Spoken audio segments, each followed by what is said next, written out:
Recomendações de uso do tarô. Isso serve tanto para o tarô das lobas quanto para qualquer outro tipo de tarô.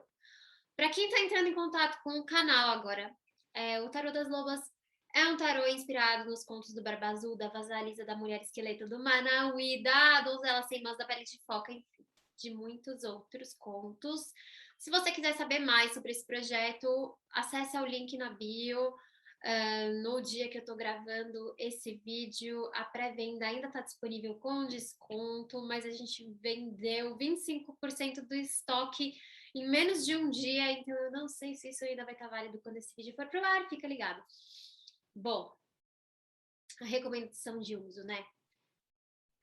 Se você estiver lidando com qualquer tarô, qualquer oráculo, tá? Eu sugiro que você avalie muito bem o porquê. Se pergunte o que te motiva a fazer uma consulta. Qual é a minha questão? Qual é a urgência da minha questão? E qual é a resposta que eu estou buscando, se é que eu já não tenho? Talvez a conta, na maioria dos casos, gente, vou ser bem honesta com vocês, na maioria dos casos, as pessoas já sabem. Eu não estou apresentando grandes novidades para ela, ela só tem dificuldade de aceitar, de confiar no que elas já sabem, na própria intuição delas, né? De qualquer maneira, eu não acho que vocês devam julgar a urgência de vocês, não é isso que eu estou sugerindo. Eu estou sugerindo que vocês analisem o que motiva essa busca. Nenhuma pergunta é boa ou ruim. Tem perguntas mais úteis do que outras. Só isso, entendeu? Agora, se você quer gastar o seu tempo de consulta para saber como fulano se sente por você, se isso vai trazer uma paz para você, eu não posso julgar. Mas eu posso te dizer que talvez se você pensar primeiro em como você se sente sobre isso e do porquê que você está fazendo essa pergunta, né? Porque tem uma insegurança. Se eu tenho que ir na taróloga descobrir o que o maluco sente por mim, eu não tô confiante do que ele sente. E se eu tô em dúvida, alguma coisa tá errada, né? Não tá clara, não tá bem definida nessa relação. E eu não preciso de uma taróloga para me dizer isso. Só dessa análise aqui a gente já nem abriu nenhuma carta, entendeu? Comecem se investigando antes de buscar por essa resposta fora, né? Então, toda pergunta é legítima. Qualquer urgência é importante. Mas antes, eu recomendo que vocês vejam se é possível vocês encontrarem um momento para meditar sobre essa situação. Fazendo o trabalho da vasalisa de separar o milho bom do milho mofado, separar o joio do trigo, como é mais popularmente conhecido esse ditado, né? Que é o trabalho do discernimento. Isso aqui é ansiedade. Não vou gastar essa grana numa consulta agora porque eu tô ansiosa. Isso aqui é uma motivação, é o medo, eu não consigo lidar com o desconhecido, eu preciso saber o que vai acontecer. É o apego, né? E tudo bem. De novo, não é para vir de um lugar de julgamento, é super humano.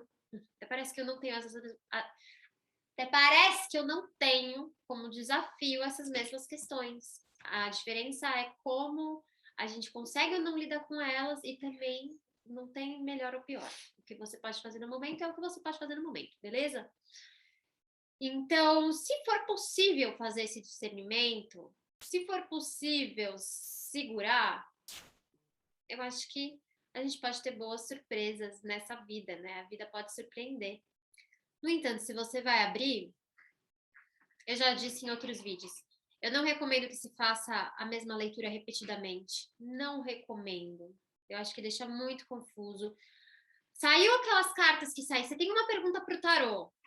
Você pode, no tarô das lobas, você pode tirar tanto uma carta quanto uma narrativa. Eu gosto mais de trabalhar com uma narrativa. Só que o tarô das lobas, que é o quê? 3 cartas, tá? Então, eu vejo numa sequência, assim. Não necessariamente passado, presente, futuro. É tudo futuro, ou do presente para o futuro, mas é uma linha do tempo. Tá acontecendo, tipo, primeiro vai acontecer isso, depois aquilo, depois a terceira coisa, entendeu? Não necessariamente passado é o passado que passou, que foi ontem. Ok? Pode ser também, mas nem sempre. O Tarô das Lobas, ele tem... Eu leio ele, né? Porque eu tô construindo ele há 2 anos, então, assim, quando eu pego ele, eu consigo mergulhar bem. Ele é bem profundo cada carta. Então, eu consigo responder as lives que eu faço no Instagram, que eu já vou deixar, que também tem o link de acesso aí na descrição do vídeo, com 2 cartas. Eu consigo dar conselhos para a semana com uma carta do Tarô das Lobas, porque eu consigo abrir aquela carta muito, né? Como eu recomendo que vocês usem? É interessante o exercício de tirar uma carta por dia?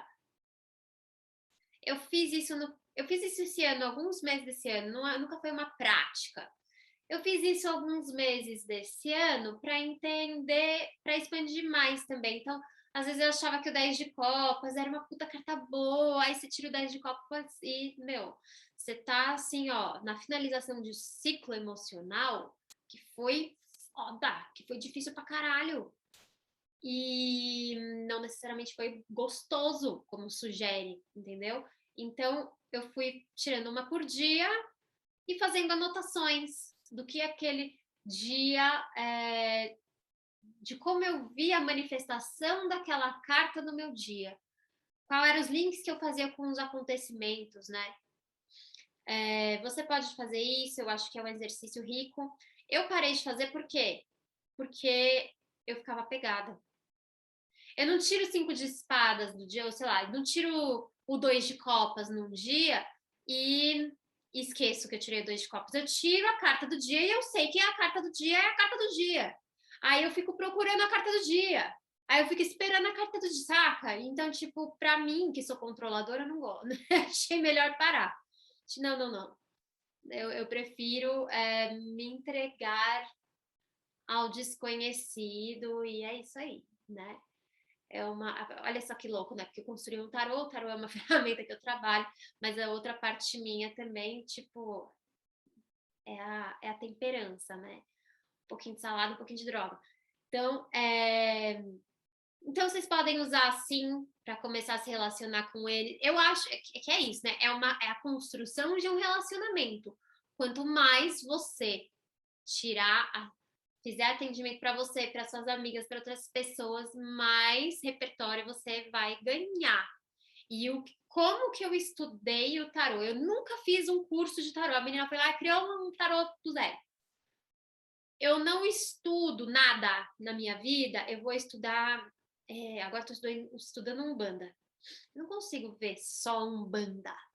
Eu vou traçar paralelos com outras coisas de outro repertório que eu já tenho de uma vida antes de Umbanda. Que são 33 anos, é coisa pra caralho, entendeu? Então, eu vou encontrar Umbanda na psicologia analítica. Eu vou traçar paralelos com outras mitologias que eu conheço, porque isso me ajuda a me organizar. É assim que o meu cérebro funciona. Então, para estudar o tarô, e eu acho riquíssimo, tá? Eu acho riquíssimo. Eu tenho um entendimento de Exu que eu nem sabia que eu tinha, que eu nem dava esse nome, mas por causa de outras mitologias, por causa da questão arquetípica, por causa da própria visão da analítica que considera que tudo é dual, que nenhuma verdade é absoluta, que toda narrativa única é perigosa, entendeu? Estudar o tarô. Você precisa de um curso para você ser taróloga profissional? Não, não precisa. Você não precisa de um curso. Você precisa ter vontade de aprender a simbólica, a linguagem simbólica, e você precisa ser uma boa comunicadora, tradutora e criar um espaço seguro, né? Uma boa ouvinte, né? Nunca vi vídeo no YouTube para entender como eram as cartas do tarô.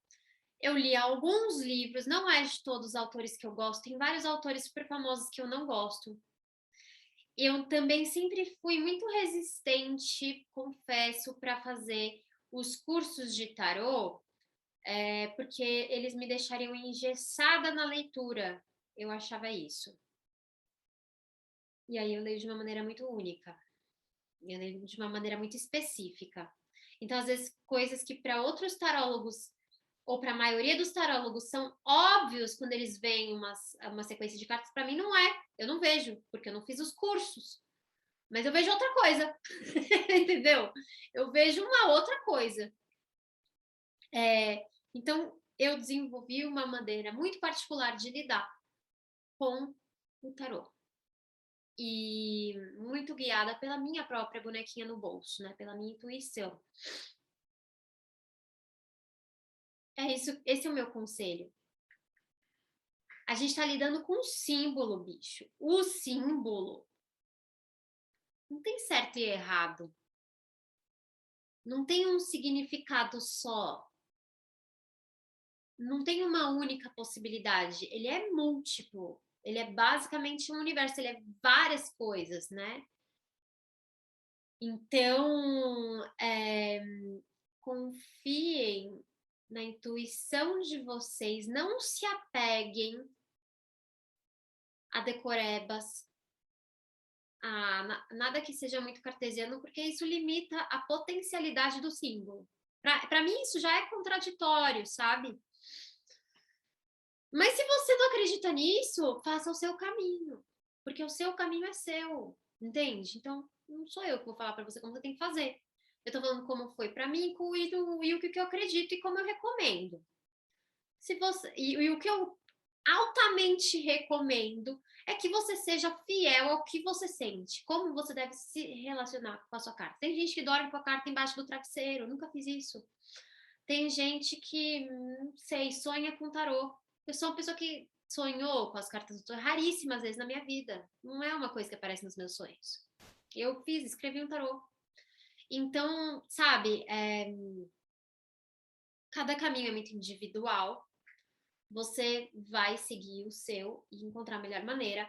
Eu acho riquíssimo estudar outras coisas, aprender sobre o tarô com outras coisas, né? Então, tipo, no estudo da psicologia analítica, no estudo dos contos de fadas, que foi o meu caminho.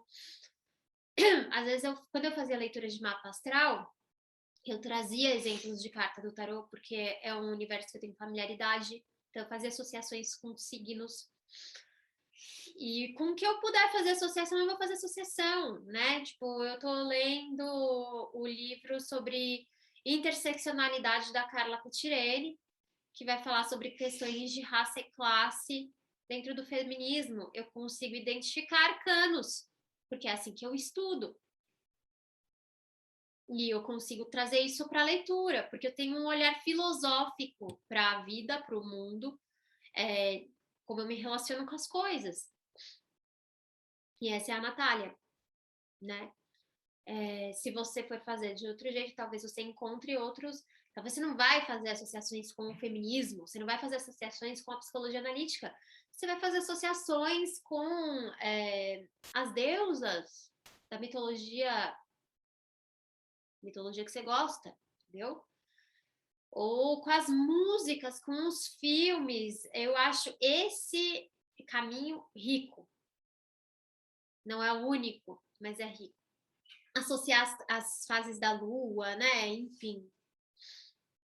O importante é que na hora da tradução você consiga entender como isso serve na prática. Eu tenho um perfil de pessoas que eu atendo que estão mais interessadas em sair com perguntas e com novas visões do mundo e com repertório, porque muita gente vem na minha consulta para adquirir repertório, muito mais do que para saber o que vai acontecer. Ou para que eu seja uma tradutora do que ela não consegue ainda entender do universo interior dela. Ela, porque normalmente ela tem mulheres, assim, não dá nem para comparar o número de consulentes mulheres com consulentes homens. Então, o seu perfil também vai atrair o perfil do seu público, se é que você quer ter o seu público. O que é interessante é que quanto mais você for se relacionando, mais o seu repertório simbólico vai expandir, mais facilidade você vai ter de interpretar os seus próprios sonhos, os seus sonhos vão mudar, vão começar a se comunicar com você de outra maneira, e aí você vai nutrir e alimentar esse diálogo com a sombra. Então eu vejo o tarô como um refletor que vai iluminar partes nossas que a gente não estava tendo consciência, ou que eu até tinha consciência, mas eu não tinha entendido do jeito que a taróloga explicou para mim, que é muito comum.